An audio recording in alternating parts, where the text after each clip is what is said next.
about what is inert pair effect.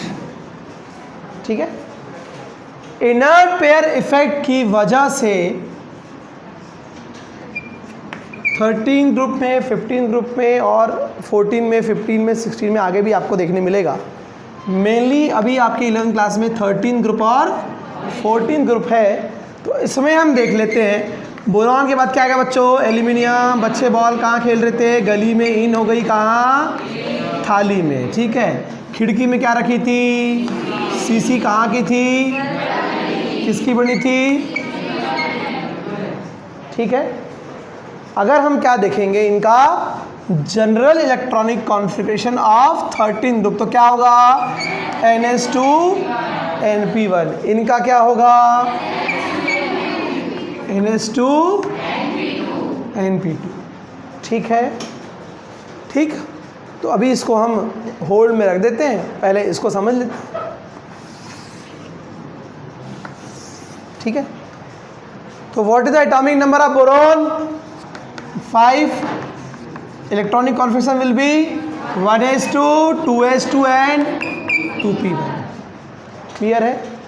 What is the atomic number of aluminium, 13. बोलो जल्दी से, 1s2 2s2 2p6 3s2 3p1. Clear. तो आप क्या देख रहे हैं, ये 2 से 3 होगा, 3 से 4 होगा, 4 के बाद 5 होगा, देन 6 होगा, देन 7. इट मीन्स दैट कि ये NS N 1 2 3 4 5 6 7, यस और नो. ठीक है, तो NS2 हो जाएगा और ये इस N में, N मतलब आउटर मोस्ट सेल है ये, और इस P में यहाँ पे 2p1 आया, यहाँ क्या आया, इसमें क्या आएगा 4p1, यहाँ क्या आएगा, यहाँ क्या आएगा. इसलिए हमने 4 5 6 ना लिखते हुए क्या लिख दिया, जनरलाइज वे में क्या लिख दिया हमने, N लिख दिया. क्लियर है. इट मीन्स दैट कि S में कितने इलेक्ट्रॉन्स प्रेजेंट है बेटा, S में कितने इलेक्ट्रॉन है, 2. P में कितने इलेक्ट्रॉन आ सकते हैं, लेट हर स्पीक, बताओ. 6 आ सकते हैं. अभी कितने आएंगे, 1.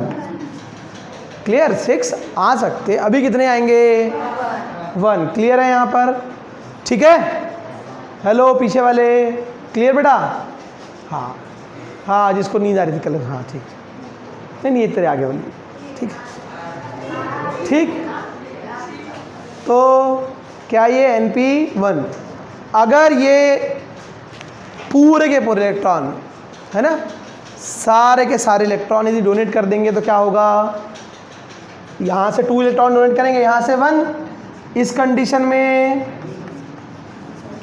कौन सा ऑक्सीडेशन स्टेट शो करेंगे, अरे कौन सा शो करेंगे, +3 शो करेंगे. लेकिन तुम लोग को नहीं बोलना है ना. ठीक, जब बच्चा रहता है तो बहुत सारी मन में इच्छाएं रहती है, सर नो, बहुत एक्टिव रहता है. ठीक है, समझ में आया. तो बोरॉन बच्चा है जी. ठीक है जी, इधर तक आधे तक के है ना, दादाजी बन जाएगा, बूढ़ा हो जाएगा, ऐसा और नो. जैसे जैसे नंबर ऑफ ऑर्बिट बढ़ेंगे, साइज़ बढ़ेगा, वैसे हम बच्चा बड़ा होगा, उसकी उम्र बढ़ेगी, ऐसा और नो, इच्छाएं कम होगी, है ना. तो एक्चुअली इसके पीछे अगर हम बात करेंगे, थोड़ा लॉजिकली देखेंगे, तो आपने सबने पढ़े हो, सर ने आपको पढ़ाया भी है कि इसका जो न्यूक्लियस है, अगर 2 एटम अगर बॉन्ड बना रहे हैं तो इसके इलेक्ट्रॉन को कौन अट्रैक्ट करेगा, दूसरे एटम का खुशी. किसी का नाम खुशी है यहाँ, नहीं है, है. ठीक है, आपका उसका क्या नाम बेटा, लास्ट में जिससे नाम, हाँ नहीं आपके आगे जस्ट, हाँ हाँ अच्छा, खड़े बेटा. बातें कम करो, पढ़ाई में ध्यान ज़्यादा लगाओ. इस एटम के इलेक्ट्रॉन को कौन अट्रैक्ट करेगा, ठीक है, इसके इलेक्ट्रॉन को. यस और नो. साइज छोटा होगा तो इलेक्ट्रोनेगेटिविटी ज़्यादा होगी. देखिए आपने, टॉप टू बॉटम जाने पे इलेक्ट्रोनेगेटिविटी टॉप टू बॉटम जाने पर इलेक्ट्रोनेगेटिविटी कम हो रही ना। कार्बन की 2.5 है, इसकी 1.8 है, ठीक है। तो इलेक्ट्रॉन को लेने का पावर, इलेक्ट्रॉन को लेने की टेंडेंसी ज़्यादा रहती है जब एटॉमिक साइज कम रहता है। एटॉमिक साइज और इलेक्ट्रोनेगेटिविटी में क्या रिलेशन है? एटॉमिक साइज कम तो इलेक्ट्रॉन को गेन करने का पावर यानी कि इलेक्ट्रोनेगेटिविटी ज़्यादा होती है। क्लियर है? क्लियर ना? क्लियर? जब यही साइज एटम का बड़ा हो जाएगा, नंबर ऑफ ऑर्बिट है ना, बहुत सारे नंबर ऑफ ऑर्बिट यहाँ आ जाएंगे। अब यहाँ पर कोई एटम बॉन्ड बनाने के लिए अगर आ जाए है ना, अब क्या होगा? इस न्यूक्लियस और इलेक्ट्रॉन के बीच की डिस्टेंस क्या हो गई है? ज़्यादा हो गई है, ठीक है। तो क्या ये एटम इस इलेक्ट्रॉन पर उतना पावर अपना लगा पाएगा क्या? बताओ। क्या जो जितने पावर से ये एटम इस इलेक्ट्रॉन को अट्रैक्ट कर रहा है, खींच रहा है, उतने पावर से खींच पाएगा क्या? क्या बढ़ गई? इसके और इसके बीच की डिस्टेंस बढ़ गई, ठीक है। तो जितना अट्रैक्शन पावर था वो क्या हो जाएगा? कम हो जाएगा, ठीक है। मैंने आपको एक बच्चे और एक बूढ़े व्यक्ति से कंपेयर करके क्यों बताया कि बुढ़ापे में क्या होता है, हमारी मसल्स का पावर कम हो जाता है, यस और नो, ठीक है। और साथ साथ हमारी एज वेल एज इच्छाएँ भी कम हो जाती है, ठीक है। दादाजी को बोले चलो बेटा पिकनिक चलते हैं, हाँ जाओ रे बच्चे तुम ही, और आप लोग को बोले तो एक पैर पे तैयार, ठीक है, यस और नो, ठीक। तो डिपेंड करता है। तो वैसे यहाँ पर भी सिमिलरली, तो जब टॉप टू बॉटम आने पे क्या हो जाता है कि जो बॉन्ड बनाने की टेंडेंसी वो कम हो जाती है। इसलिए आपको बोरॉन के कंपाउंड दिखेंगे, एल्यूमिनियम कंपाउंड दिखेंगे, ये वाले कंपाउंड आपने अभी तक नहीं पढ़े होंगे इनके, ठीक। अभी तो आज तक 10 में 6 क्लास से आपने लगभग साइंस पढ़ने स्टार्ट कर दिया। थोड़ा ऐसा बैठो बेटा, है ना, बोर्ड इधर नहीं इधर है, ठीक ठीक। तो आपने इनके कंपाउंड नहीं पढ़ा होगा, बहुत केमिस्ट्री में आपने बहुत सारे कंपाउंड पढ़े, आपने सोडियम क्लोराइड पढ़ा होगा, सोडियम हाइड्रोक्साइड पढ़ा होगा, पढ़े हो ना, कार्बन डाइऑक्साइड पढ़ा, वाटर पढ़ा, ग्लूकोज पढ़ा। ये मॉलिक्यूल्स पढ़ने में नहीं आएंगे क्योंकि इनका नेचुरल एबंडेंस ज़्यादा होता है, साइज एटॉमिक साइज कम होता है, तो रिएक्टिविटी ज़्यादा होती है, ज़्यादा रिएक्ट करेंगे, ज़्यादा बॉन्ड बनाएंगे, ज़्यादा कंपाउंड्स बनाएंगे। तो टॉप टू बॉटम जाने पे क्या होता है कि ये इनके बॉन्ड बनाने का जो नेचर है, टेंडेंसी, वो क्या होने लगता है? कम होने लगता है। तो यहाँ के बाद, ठीक है, ये तीनों अपने 3 इलेक्ट्रॉन्स डोनेट करके क्या करते हैं? बॉन्ड बना लेते हैं। यहाँ पर ऐसा नहीं बोलेंगे हम कि ये तीनों 3 इलेक्ट्रॉन्स डोनेट करके अपना ऑक्टेट, क्योंकि 3 बॉन्ड बनाएंगे भी तो खुद के पास 3 इलेक्ट्रॉन है और 3 बॉन्ड बनाएंगे, है ना। तो बताओ बेटा नकपुरे आप क्या होगा?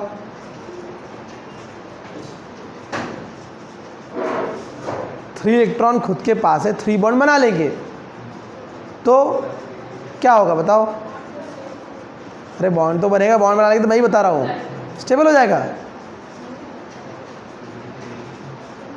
3 इलेक्ट्रॉन खुद के पास है और इसलिए वो कितने बॉन्ड बना पाएगा? 3 ही बॉन्ड बना पाएगा, क्योंकि एक इलेक्ट्रॉन एक ही बॉन्ड बना सकता है। तो 3 इलेक्ट्रॉन्स कितने बॉन्ड बनाएंगे? 3। तो खुद के 3 इलेक्ट्रॉन और 3 बॉन्ड बनाएगा, जिससे उसके 3 इलेक्ट्रॉन, तो टोटल कितने इलेक्ट्रॉन हो जाएंगे? 6 इलेक्ट्रॉन हो जाएंगे, ठीक है। तो स्टेबल हो जाएगा, आप बताओ।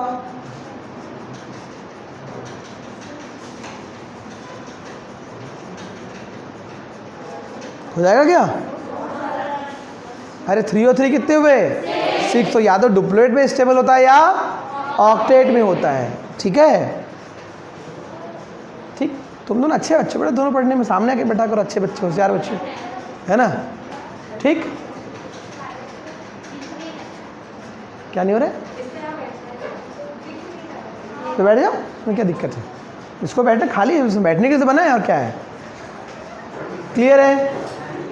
तो यहाँ तक बात समझ में आई कि ये है ना, अभी आगे कॉन्सेप्ट आएगा ये लुईस एसिड वाला, कि एसिडिक नेचर शो करेंगे, क्योंकि इनके पास 3 और 3 6 ही इलेक्ट्रॉन होंगे, है ना। सर ने पढ़ाया ना आपको लुईस एसिड बेस वाला कॉन्सेप्ट। तो 6 इलेक्ट्रॉन होंगे और होने कितने चाहिए? 8 स्टेबल होने के लिए, तो 2 इलेक्ट्रॉन्स ये गेन कर लेंगे, मतलब 2 लोन पेयर, 2 इलेक्ट्रॉन यानी 1 लोन पेयर गेन कर लेंगे। और ऐसे मॉलिक्यूल्स या कंपाउंड जो लोन पेयर गेन करते हैं वो लुईस एसिड होते हैं। ठीक है, मैं आपको बोलता हूँ C for chemistry, C for concept, C for connection, तो पुराने कॉन्सेप्ट आपके यहाँ कनेक्ट होंगे, काम आएंगे आपके। अभी हम पढ़ेंगे इनके ऑक्साइड से हाइड्रोक्साइड का नेचर, एम्फोटेरिक नेचर होगा, आगे ऑक्साइड एसिड नेचर होगा कि बेसिक नेचर होगा, सब आएगा अभी। क्लियर? तो let's come to the point. क्या टॉपिक है हमारा? इनर्ट पेयर इफेक्ट में जैसे हम टॉप टू बॉटम जा रहे हैं तो क्या हो रहा है, साइज बढ़ने की वजह से इसके एस ऑर्बिटल के इलेक्ट्रॉन बॉन्ड बनाने में टेक पार्ट, क्योंकि वो ऑलरेडी कैसे है, पेयर्ड है, ऑलरेडी कैसे है, स्टेबल है। तो बोलते भैया हमको बॉन्ड वॉन्ड नहीं बनाना है, तुमको बनाना है बनाओ, हम तो नहीं बनाएंगे। तो क्या होगा कि यहाँ तक आने पर, कहाँ तक, बोरॉन से गैलियम तक की, ये अपने 3 इलेक्ट्रॉन्स डोनेट करेंगे, तो इनका +3 ऑक्सीडेशन स्टेट स्टेबल होगा। कैसा होगा? ठीक है, ऑक्सीडेशन स्टेट क्या होता है पढ़ चुके हो ऑक्सीडेशन नंबर में। लेकिन नीचे वाले जो है ये अपने s ऑर्बिटल के इलेक्ट्रॉन डोनेट नहीं करेंगे, शुरू के 3 वाले करेंगे, नीचे के कौन, इंडियम और थैलियम, ये दोनों नहीं करेंगे। तो क्या होगा, ये वाले इलेक्ट्रॉन डोनेट, तो सिर्फ कितने बचेंगे फिर, कहाँ के इलेक्ट्रॉन डोनेट करेंगे, p ऑर्बिटल, p ब्लॉक के नहीं, यहाँ ब्लॉक नहीं है, ये क्या है ये, हाँ p ब्लॉक के एलिमेंट्स की स्टडी कर रहे हैं हम। क्लियर है? तो यहाँ कितने इलेक्ट्रॉन बचे बेटा, 1, तो कितने डोनेट कर सकते हैं अब ये, और +3 कौन कौन करेंगे, +3 कौन कौन करेंगे। अब एक क्वेश्चन दूंगा मैं आपको, ठीक है, ऑब्जेक्टिव क्वेश्चंस भी आएंगे आपके, आपको आ जाएगा बताओ कि किसमें कौन ज़्यादा स्टेबल फॉर्म में रहता है। ठीक है, इंक्रीजिंग ऑर्डर बताओ, डिक्रीजिंग ऑर्डर बताओ, फिर नहीं बनता एग्जाम में, इसलिए अभी पढ़ा रहे हैं तो समझ लो कि शुरू के 3 एलिमेंट क्या है, इनका एटॉमिक साइज छोटा है, इजीली बॉन्ड बनाने में टेक पार्ट करेंगे, इनके सारे इलेक्ट्रॉन करेंगे, एस के भी करेंगे और पी के भी करेंगे। Is the clear? तो ऑक्सीजन स्टेट कितना होगा, एस और पी दोनों के इलेक्ट्रॉन यदि बॉन्ड बनाने में टेक पार्ट करेंगे तो कितना ऑक्सीजन स्टेट होगा, +3 होगा। लेकिन जैसे जैसे कहाँ आएंगे, टॉप टू बॉटम आएंगे, इंडियम और थैलियम की तरफ आएंगे, तब ऐसी कंडीशन में इनके कहाँ के इलेक्ट्रॉन, एस ऑर्बिटल के, कहाँ के, तब सिर्फ और सिर्फ कौन किसके करेंगे, पी में कितने इलेक्ट्रॉन है, तब ऑक्सीजन स्टेट सिर्फ क्या होगा, क्लियर है, डोनेट करेंगे इसलिए +1। ठीक है बेटा, अब समझ में आ गया इनर्ट पेयर इफेक्ट। एग्जाम में आपको सब लिखा है नोट्स में, कैसे लिखेंगे आप एग्जाम में, what is inert pair effect आएगा तो कैसे लिखेंगे, on moving top to bottom, on moving top to bottom atomic size increases and the tendency of bond formation decreases. Is that clear? And electrons, आप इतना भी नहीं लिखो तो भी चलेगा, on moving top to bottom electrons of s orbital do not take part in bond formation. Is that clear? So their electron do not take part in bond formation. Is that clear? Therefore, they donate electron only from p orbital. Okay? And how many electrons are present in p orbital? Only 1 electron. Therefore, they will donate only 1 electron from their p orbital. Okay? And this pair of electron is inert. Okay? तो ये कैसा pair है, inert pair है। Effect क्या है इसकी वजह से, इनर्ट क्या है, तो इफेक्ट क्या था, इनर्ट पेयर इफेक्ट। ऐसे देखो एग्जाम में इफेक्ट क्या आया, अरे ऑक्सीजन स्टेट +1 से, अच्छा ऐसा हो गया क्या? आप जाग रहे हो मतलब, कल आधे सो रहे थे ना इसलिए उल्टा पढ़ाना पड़ रहा है। इसलिए ऑक्सीजन स्टेट +1 से +3 हो गया। हाँ, तो +3 से क्या हो जाएगा? हाँ ठीक है, क्यों हो जाएगा सब बता दिया मैंने आपको। क्लियर? ठीक, लिखा हुआ है नोट्स में, आप अपने शब्दों में भी लिख सकते हो, नो प्रॉब्लम बेटा। ठीक है बेटा, समझ में आ गया? आगे बढ़े, चलिए। तो ऐसा ही अगर 14th ग्रुप के साथ होगा तो क्या होगा? अरे 14 ग्रुप में क्या होगा? NH2 NP2, फिर वहां s ऑर्बिटल के इलेक्ट्रॉन। ठीक, देखिए आवाज में सर रोंटा ही खेल लेंगे तो क्या होगा? नहीं देना है हमको तो मत दो। यस और नो? सिमिलरली क्या होगा बेटा? 14 ग्रुप में क्या होगा? कार्बन, सिलिकॉन, बोलो, जर्मेनियम और फिर इनका जनरल इलेक्ट्रॉनिक कॉन्फिगरेशन क्या है? NH2। देख लेते हैं जरा सही है कि नहीं है। कार्बन का एटॉमिक नंबर कितना? 1s2 2s2 2p2। ठीक है, क्लियर? सिलिकॉन का क्या होगा बताइए जल्दी से? 14 है, क्या होगा? 1s2 2s2 2p6 3s2। Clear है? बाद में क्या हो जाएगा बेटा? आगे इसमें क्या हो जाएगा? 4s2 4p2। क्लियर है? Got it? यहाँ क्या हो जाएगा? 5s2, यहाँ क्लियर है? लास्ट इलेक्ट्रॉन इनका थर्ड ऑर्बिट में आ रहा है, इसलिए इनको थर्ड पीरियड में रखा गया। लास्ट इलेक्ट्रॉन इनका p ऑर्बिटल में आ रहा है, इसलिए इनको p ब्लॉक में रखा गया। ये कौन सा रूल से आप लिख रहे हो जरा बताओ? इस चैप्टर में था क्या? जिस बच्चे को ये नहीं आता होगा ना, उसको इनर पेयर इफेक्ट समझ में नहीं आएगा। वो सोचेगा कि मैं इनर अबाउट रूल जिस चैप्टर में था, जिस टॉपिक में जहाँ भी पढ़ा, एक क्लास नहीं अटेंड करने से क्या फ़र्क पड़ता है ना? तो उनको समझ में आएगा। पुराने जिसको ऑक्सीडेशन नंबर आप पढ़ रहे हो ना अभी, कि +3 से +1 हो रहा है, +3 कैसे हो गया, +1 कैसे हो गया, उसको जिसने रेडॉक्स नहीं पढ़ा, जिसने ऑक्सीडेशन नंबर नहीं पढ़ा, उसको रेडॉक्स समझ में नहीं आने वाला। जिसको रेडॉक्स समझ में नहीं आएगा, जिसको ऑक्सीडेशन रिडक्शन समझ में आएगा, 12th ही ऑर्गेनिक केमिस्ट्री बन ही नहीं सकती उससे। इनऑर्गेनिक केमिस्ट्री बन ही नहीं सकती, पॉसिबल ही नहीं है। जिस बच्चे ने एटॉमिक स्ट्रक्चर ढंग से नहीं पढ़ा, पीरियोडिक टेबल नहीं, केमिकल बॉन्डिंग ढंग से नहीं पढ़ा, रेडॉक्स नहीं पढ़ा, केमिकल इक्विलिब्रियम नहीं पढ़ा, और ऑर्गेनिक के 2 चैप्टर, बाकी चैप्टर कब ज़्यादा पढ़ोगे चलेगा, 12th के लिए और कंपटीशन के लिए बता रहा हूँ मैं आपको। लेकिन ये चैप्टर्स अगर आपने ढंग से नहीं पढ़े मतलब रटने के लिए, नंबर लाने के लिए नहीं, समझ के, मतलब आपको आता है कि नहीं, नॉलेज आया कि नहीं आपको, है ना? मैंने आपको बताया था कि आपको किसी भी टॉपिक को पढ़ने के लिए किसी भी एग्ज़ाम में आपको 4 टाइप से क्वेश्चन आते हैं, है ना? बताया था मास का मैंने, M for memory based question, है ना? बताओ किसका ऑक्साइड एम्फोटेरिक होता है एस ब्लॉक एलिमेंट में? एस ब्लॉक एलिमेंट में किसका ऑक्साइड एम्फोटेरिक नेचर का होता है? पढ़ाया हो मैंने आपको। अब आप कितने होशियार हो, गधे हो, कैसे हो, क्या हो, इससे कोई सब मतलब नहीं है। अगर आपकी मेमोरी में है, याद है, तो आपको बनेगा, नहीं तो समझ में आया? ठीक। फिर नॉलेज, आपको नॉलेज मतलब पढ़ रहे हो कि सीख भी रहे हो, है ना? बता दिए आपको कि मेरे लुईस एसिड ये होते हैं, लुईस बेस ये होते हैं। अब आपसे पूछ लिए बताओ कि AlCl3 क्या है, तो नहीं मालूम सर। तो सिर्फ पढ़ने से डेफिनेशन याद कर ली, 10 तक चल गया, बहुत इतना पढ़ लिख के नंबर ला लिए, चल गया, खत्म हो गई कहानी वो।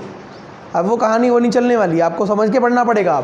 आपको पता होना चाहिए, should have the very proper knowledge about the basic fundamental concept. You should have the very proper knowledge about the atomic number of elements is 283 and the atomic number of chlorine is 287, and you should have also very proper knowledge about their electronegativity. The electronegativity of aluminium is 1.5 and it's 3. So chlorine is more electronegative as compared to aluminium, therefore it will accept its electron or gain its electron and they will form their bond. तो chlorine will complete its octet by getting an electron. हो गए 8 electrons, हो गए 1 2 3 4 5 6 7 8, हो गया octet complete. Similarly इसका भी हो जाएगा, इसका भी हो जाएगा, यस और नो। तो क्लोरीन तो मोर इलेक्ट्रोनेगेटिव था, उसने इलेक्ट्रॉन तो गेन कर लिया और अपना ऑक्टेट कंप्लीट कर लिया। लेकिन 1 2 3 4 5 और ये 6, एल्यूमिनियम के पास कितने इलेक्ट्रॉन आ रहे हैं? सिर्फ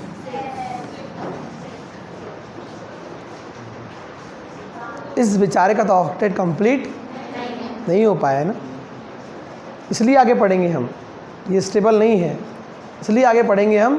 Al2Cl6 बनाएगा ये, और फिर यहाँ पर रहेंगे 2 कोऑर्डिनेट बॉन्ड और हाइब्रिडाइजेशन रहेगा sp3, फिर हाइब्रिडाइजेशन आएगा यहाँ, है ना। तो अगर आपने पुराने टॉपिक अगर आपको क्लियर नहीं है तो कितना रटोगे आप? पॉसिबल ही नहीं है 11th की पढ़ाई को रट के, तो आप सोच लो कि 10th क्लास चल गया, है ना। कि क्वेश्चन आंसर आपने रटे, ये किया, ये क्वेश्चन है, इसका ये आंसर है, खत्म करें, लिख के आगे नंबर मिल गए, बहुत अच्छे नंबर ला लिए। अभी भी ला लोगे 11th में। बहुत सारे बच्चे 12th में 90% के ऊपर बना लेते हैं, 80 के ऊपर बना लेते हैं, कि नीट जेई में 50-100 नंबर भी नहीं आ पाते, क्योंकि वहाँ जब नॉलेज वाले क्वेश्चन आते हैं, एप्लीकेशन बेस्ड क्वेश्चन आते हैं, स्किल बेस्ड क्वेश्चन आते हैं, तो नहीं बन पाते। पहले क्वेश्चन आया करता था ऐसा, NH4Cl का नेचर क्या है बताओ, CH3CO का नेचर क्या है बताओ, नहीं बना पाते बच्चे। पढ़ तो लेते हैं कि एसिड जब बेस से मिलते हैं तो सॉल्ट और वाटर बनता है, पर किस सॉल्ट का नेचर एसिडिक होगा, किसका बेसिक नेचर होगा, कौन न्यूट्रल नेचर का होगा, समझ के नहीं पढ़ते तो नहीं बनते क्वेश्चंस। समझ में आ रहा है? तो यहाँ पर क्या देखो, तो आपको पढ़ना पड़ेगा, पढ़ के समझना पड़ेगा। इसलिए मैं बोलता हूँ C for chemistry, C for concept, C for connection. Chemistry पढ़ते समय कॉन्सेप्ट अच्छे कर लो, क्योंकि बाद में जब आगे उनका कनेक्शन होगा और आपने यदि कनेक्ट नहीं किए प्रॉपर तो समझ में, फिर बोलोगे हिस्ट्री केमिस्ट्री बड़ी बेवफा, रात को पढ़ो। तो पहले जो लोग पढ़ते थे उनको रटा दिया जाता था, बेटा वाटर का फार्मूला, हाँ वो ऐसा होता है। कोई बच्चा यदि पूछता था OH2 क्यों नहीं होता सर, या मैम ज़्यादा होशियार बैठे चुपचाप, या सोच मार दिए, चमका दिया, कुछ पूछ लिया, ऐसा ही होता है बेटा, किताब में लिखा है ऐसा। तो उससे दूसरा क्वेश्चन पूछ लिया, बेचारा ऐसा सोचा यार हमसे दूसरा पूछ ली, मेरे से नहीं बनता, पूछेगा नहीं वो। अब मगर ऐसा नहीं है, अब आपको समझना पड़ेगा चीज़ों को। क्लियर है? पहले मैथ्स वालों के पास बहुत सारे ऑप्शन हुआ करते थे कि IIT में नहीं हुआ तो NIT में हो जाएगा, NIT में नहीं हुआ तो IEEE हुआ करती थी, फिर नहीं हुआ तो PET हुआ करती थी, स्टेट एग्ज़ाम, ऐसे ही मेडिकल के एग्ज़ाम हुआ करते, हर स्टेट की अलग अलग हुआ करती थी। अब तो एक ही एग्ज़ाम हो गई है, एक ही एग्ज़ाम, एक ही बार चांस मिलना है आपको, उसमें जितना परफॉर्म करना दिखाओ, कॉन्सेप्ट को अच्छा कर लो। नहीं करना है, नहीं करना है कंपटीशन तैयारी, तब भी अपने लर्निंग में काम आएगा, और रटना नहीं पड़ेगा चीज़ों को, बस समझ लो चीज़ों को। तो इसका ऑक्टेट कंप्लीट है क्या? यहाँ पर नहीं है, तो क्या करेगा ये? इसको 2 इलेक्ट्रॉन चाहिए। कितने इलेक्ट्रॉन चाहिए अपना ऑक्टेट कंप्लीट के? तो किसी से ये 2 इलेक्ट्रॉन गेन कर लेगा, मतलब एक लोन पेयर गेन कर लेगा। और जो लोन पेयर गेन करते हैं, एक्सेप्ट करते हैं, सिट प्रॉपरली, घर नहीं अपना बेटा ना, ठीक है। और इतना आराम लगा तो घर में रहा करो, स्कूल आने की कोई जरूरत नहीं है, एहसान नहीं कर रहे हो आके। 2 इलेक्ट्रॉन्स गेन करेंगे, क्या होगा? इनका ऑक्टेट कंप्लीट हो जाएगा, और उसका तो वो नेचर क्या हो जाएगा फिर? लुईस, जो ऐसे कंपाउंड जो लोन पेयर गेन करते हैं, एक्सेप्ट करते हैं, वो लुईस, इसलिए Al3 क्या होगा? समझ में आया? क्लियर? तो जो पढ़ रहे हैं उसको समझ के पढ़ो, नहीं तो फिर बहुत तकलीफ हो जाएगी आपको। कितना पढ़ोगे, इतना रटोगे, क्वेश्चन नहीं बनने वाले फिर आपसे। क्वेश्चन जब आपसे अंदर से क्वेश्चन पूछेंगे ना, और आपको इतना डिटेल में पढ़ाया इसलिए जा रहा है, ठीक है, ताकि आपसे जब अंदर से जो क्वेश्चन आते हैं, जिसको बोलते हैं ना हम डायरेक्ट क्वेश्चन नहीं आते बेटा 11th में, कि क्वेश्चन लिखा है आंसर, छापो उसको रट करके। कई क्वेश्चन आपको अंदर से, ये ऑक्सीडेशन स्टेट में कौन सा क्वेश्चन?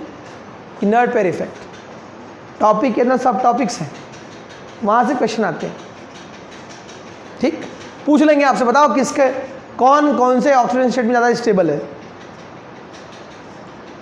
तो फिर कैसा करोगे, है ना। इसलिए पढ़ाते समझ लो कि ये शुरू के 3 कौन से ऑक्सीडेशन स्टेट में स्टेबल रहेंगे, +3 नीचे वाले, क्यों? कौन सा इफेक्ट? इनर्ट पेयर इफेक्ट, ठीक है।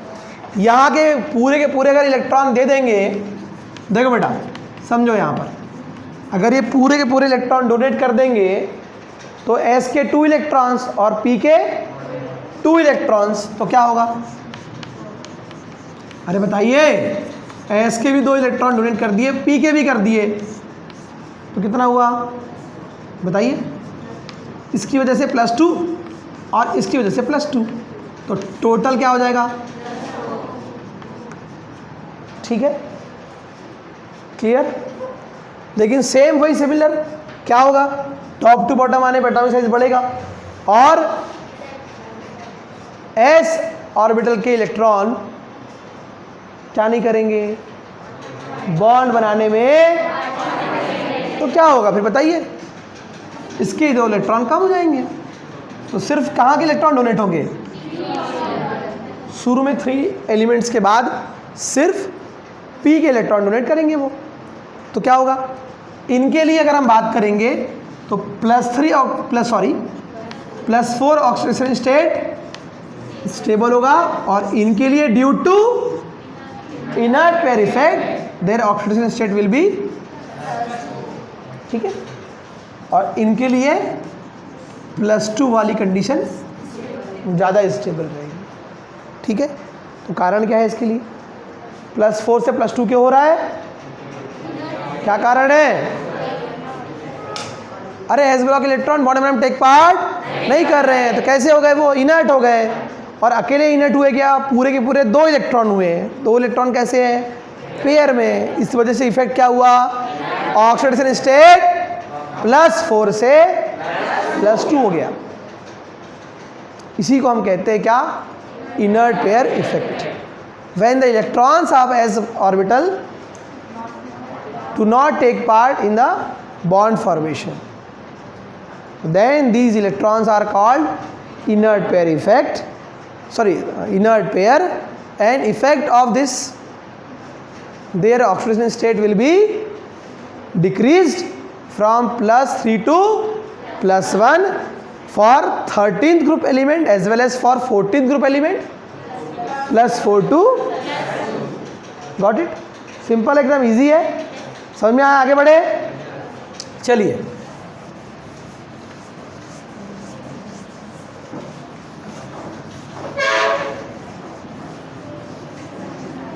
इसका एक क्वेश्चन कर लेते हैं, ये सब लिखा हुआ मिलेगा आपको, ठीक है। एक क्वेश्चन मैं पूछ रहा हूँ आपसे, है ना, B और C सेक्शन वाले बच्चों, ये क्वेश्चन जो मैंने पढ़ाया अभी, इनर्ट पेयर इफेक्ट और स्टेबिलिटी वाला ऑर्डर बताया कि कौन स्टेबल होगा कौन अनस्टेबल होगा, तो उसी से एक क्वेश्चन दिया मैंने कि 13 ग्रुप के अगर ये आयन बनाएंगे तो इनमें स्टेबिलिटी का ऑर्डर बताओ क्या होगा, क्या करेक्ट ऑप्शन होगा इसमें, ठीक। तो आपको मैंने बताया था कि बोरॉन और एल्यूमिनियम, गैलियम और इंडियम, और अगर ये सारे इलेक्ट्रॉन अपने S के भी इलेक्ट्रॉन डोनेट कर दे और P के भी इलेक्ट्रॉन डोनेट कर देंगे, तो ये वाले कैसा स्टेट है? स्टेबल। ये कैसे बनाएंगे? अनस्टेबल। क्लियर है? ठीक है। अगर ये सिर्फ और सिर्फ P के इलेक्ट्रॉन डोनेट करेंगे तो सबके सब क्या शो करेंगे बेटा? अरे बताओ ना। तो +1 इनके लिए क्या है? Due to inert pair effect, ये अपने S ऑर्बिटल के इलेक्ट्रॉन डोनेट, अरे क्या नहीं करते? डोनेट कहाँ के इलेक्ट्रॉन? इसलिए इनका स्टेट, ऑक्सीजन स्टेट क्या हो जाता है? +1। ये वाली कंडीशन इनके लिए क्या है? लेकिन ये तो एटॉमिक साइज छोटा है, इनका इलेक्ट्रोनेगेटिविटी भी इनकी ज़्यादा है, ये बॉन्ड बनाने में टेक पार्ट करते हैं और ये चाहते हैं कि हमारे 3 इलेक्ट्रॉन और सामने वाले के 3 इलेक्ट्रॉन्स अगर ये बॉन्ड बनाएंगे तो ये सब, अरे बोरॉन बॉन्ड बनाएगा कि नहीं? हाइड्रोजन से मिलकर क्या बनाएगा? BH3। क्लोरीन से मिलकर बनाएगा ना। ऐसे एल्यूमिनियम बॉन्ड बनाता है कि नहीं? AlCl3 बनाता है कि नहीं? एल्यूमिनियम ऑक्साइड बनाता है कि नहीं? एल्यूमिनियम हाइड्रोक्साइड बनाता है ना। अरे बनाता है कि नहीं? वो चाहता है कि मुझे कहीं से भी मेरा इलेक्ट्रॉन मिले और मैं अपना ऑक्टेट कर लूँ, ठीक। तो इनको तो लगता है अच्छा वन इलेक्ट्रॉन डोनेट करेंगे तो कितने बॉन्ड बनाएंगे, 1 बनाएंगे, तो उनका ऑक्टेट कभी कंप्लीट हो पाएगा क्या, नहीं हो पाएगा। तो इस कंडीशन में स्टेबल रहेंगे क्या। मुझे बताओ कि अगर बी एच एक ही बॉन्ड बनाया है, इसमें कितने इलेक्ट्रॉन हुए इसके पास, खुद के आउटर मोस्ट में कितने इलेक्ट्रॉन है बेटा। अरे बोरॉन का एटॉमिक नंबर क्या है 5, तो 2 और 3 1 2 3 BH बनाया तो हाइड्रोजन से एक बॉन्ड बना लिया, तो कितने हुए 4 इलेक्ट्रॉन हुआ स्टेबल क्या। अरे हुआ क्या, इसके पास 2 इलेक्ट्रॉन खाली है ना, तो ये चाहता है कि मैं और 2 हाइड्रोजन से मिलकर के बॉन्ड बना लूँ और क्या बना लूँ। क्लियर है, ठीक। पढ़ेंगे अभी डायबोरेन, इसमें एक बनाना बॉन्ड बनता है ना, हाँ खाना नहीं है बॉन्ड है वो, ठीक है। क्वेश्चन आएगा, इंपॉर्टेंट क्वेश्चन है ना, कि बनाना बॉन्ड क्या होता है, और रिवर्स बॉन्ड भी पढ़ेंगे अपन, रिवर्स बॉन्ड क्या होते हैं, ठीक है। बहुत इंटरेस्टिंग टॉपिक आने वाले जो नए हैं, आपने कभी पढ़े नहीं हो, ठीक है। रिवर्स बॉन्ड क्या होता है और बनाना बॉन्ड क्या होती है, सब क्वेश्चंस आएंगे यहाँ से आपको, डायबोरेन के बारे में, Al2Cl6 के बारे में, ठीक है। तो ये स्टेबल है क्या BH, अरे BH स्टेबल है क्या, नहीं है, तो इसलिए इनका +1 ऑक्सीजन स्टेट स्टेबल होगा क्या, क्योंकि कंपाउंड बना भी लिए तो वो स्टेबल रहेंगे क्या, तो इसलिए इनके लिए वाली कंडीशन कैसी है, इसलिए अनस्टेबल है, रटना नहीं है, समझ लो क्यों अनस्टेबल। तुम लोग स्टेबल रहो, तुम लोग अनस्टेबल ग्राउंड स्टेट में रहो, अभी एक्साइड स्टेट में, ठीक। इतना गुस्सा नहीं करते बेटा, समझ में आया। ये कैसे है बेटा अनस्टेबल, ये कैसे है, ये कैसे है। अब आपको क्वेश्चन क्या दिया है, स्टेबिलिटी का ऑर्डर बताओ, किस किस का, इन तीनों का। तो आप देख रहे हो टॉप टू बॉटम आने पर +3 ऑक्सीडेशन स्टेट स्टेबल से, ठीक है, +1 ऑक्सीजन स्टेट अनस्टेबल से, किसका पूछा आपको ऑर्डर, तो top to bottom stability +3 oxygen state में, कौन से में, क्योंकि यहाँ किस क्या दिया है तो इसको हम हटा दें, ये समझ लीजिए, इसका काम यहाँ एंड हो गया। +1 वाला भी दे सकता है आपको, सिमिलरली इसी क्वेश्चन में आपको क्या दे सकता है, +1 भी कर सकता है। अगर आपने समझ के पढ़े हो, सीखे हो, तो आपसे बनेगा, रटे हो तो नहीं बनने वाला, ठीक है। तो स्टेबिलिटी का ऑर्डर क्या हो रहा है, अरे स्टेबिलिटी का ऑर्डर क्या हो रहा है, अरे डिक्रीज हो रहा है कि नहीं, कम हो रहा है ना, स्टेबल से, इसका मतलब सबसे ऊपर वाला +3 वाले में सबसे ज़्यादा, इसलिए आपको याद होना चाहिए कि कौन किसके ऊपर है कौन नीचे है। क्लियर, ये ग्रुप आपको याद होना चाहिए, तभी बनेगा, आपसे तो नहीं बनने वाला। क्लियर, याद हो गया, ठीक है। तो सबसे ज़्यादा स्टेबल कौन होगा, ये दोनों है क्या यहाँ पर, नहीं है, हटा दो इनको, बचे 3। तो टॉप टू बॉटम आने पर स्टेबिलिटी किसकी, +3 ऑक्सीजन स्टेट की, किसकी, पूरा बोलना है, टॉप टू बॉटम आने पर +3 ऑक्सीजन स्टेट की स्टेबिलिटी, अरे क्या हो रही है, हो रही कि नहीं हो रही है, ठीक है।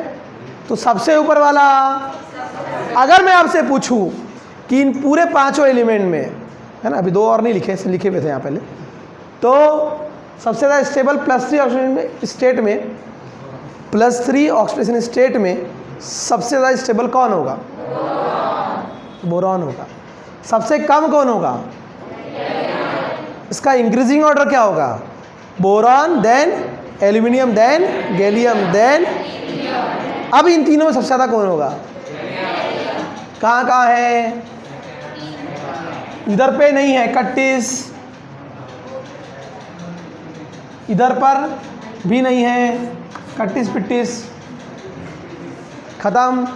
लेकिन कहानी में यहाँ ट्विस्ट आता है और बहुत सारे बच्चे खुश हो जाते हैं, इतना आसान क्वेश्चन, यस इसमें से बनता है, और फिर ये वाला ऑप्शन लगा के आ जाते हैं। फिर वहाँ से जो है एक मूवी का टाइटल नेम आता है, कभी खुशी कभी गम, है ना। फिर पेपर लेके निकलते हैं, बता बेटा क्या नाम तुम दोनों का है? तो क्या नाम था बोलते थे, 2 रोटियाँ खा के आया कल से। अब इन जो भी जो है नाम जो भी हो इनका, ये लोग जानते हैं। अब ये निकली खुश हो के, तूने बनाई क्या क्वेश्चन? बोले वो तो बड़ा इजी था, सिंपल, कौन सा आंसर उसका? 3rd वाला। फिर ये बताएगी उसको हो ही नहीं सकता, लगा ले सर ने बताए थे, मुझे याद है नेट पे इफेक्ट कि +3 टॉप टू बॉटम आने पर देख है तो यहाँ पर गेलिए में फिर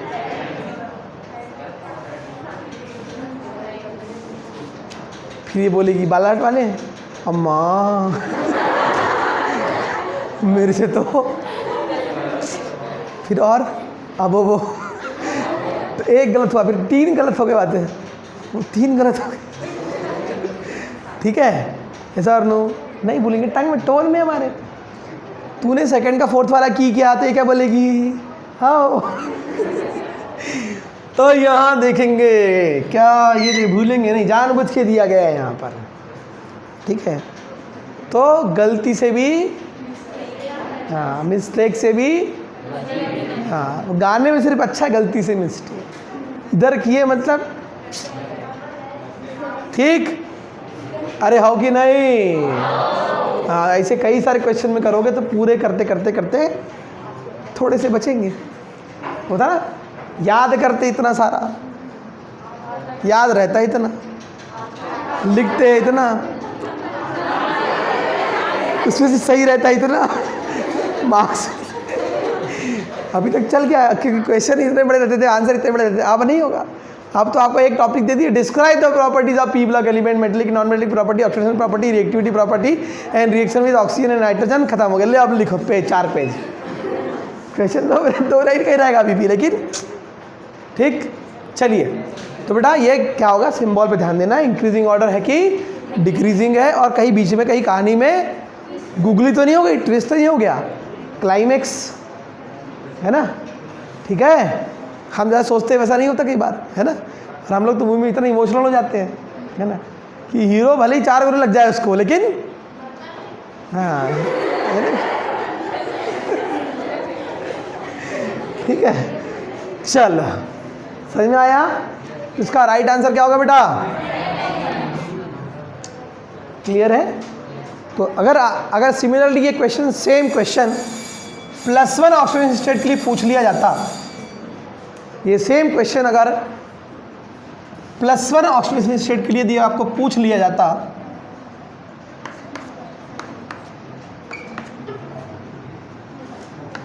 तब इसका आंसर क्या हो जाएगा?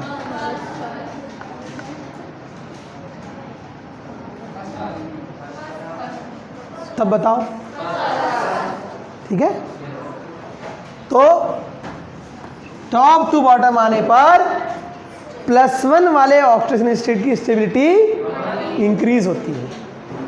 तो जो सबसे नीचे होगा वो +1 वाली कंडीशन में सबसे, तो इस क्वेश्चन का आंसर फिर,